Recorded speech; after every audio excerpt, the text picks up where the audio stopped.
আসসালামু আলাইকুম রহমতুল্লাহি ওয়া বারাকাতুহু। সম্মানীয় দর্শক মণ্ডলী, ওয়েলকাম টু ইউটিউব চ্যানেল একে ইসলামের আলো। Subscribe now and share comment.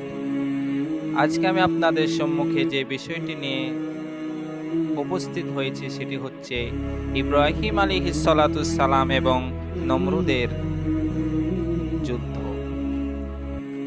একদিন নমরুদ বলল যে আমি আল্লাহ।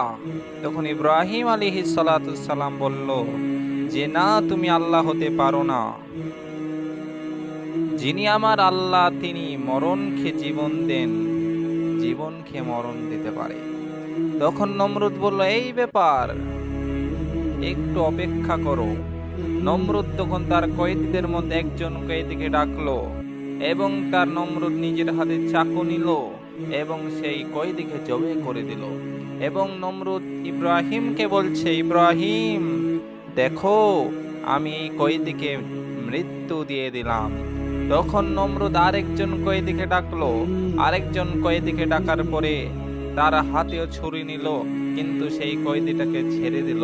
তখন ইব্রাহিম আলাইহিস সালাতুস সালামকে নমরুদ বলছে, ইব্রাহিম দেখো, আমি এই কয়েদিকে জীবন দান করে দিলাম।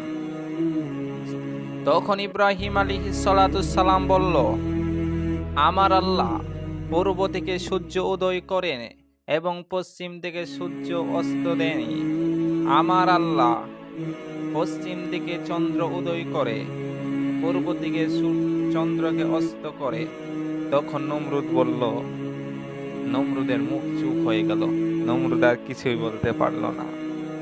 তাহলে সম্মানীয় দর্শক মণ্ডলী, ইব্রাহিম আলাইহিস সালাতুস সালাম এবং নমরুদের মধ্যে যে যুদ্ধ, আমরা জানি সবসময় সত্যই বিজয়ী হবে।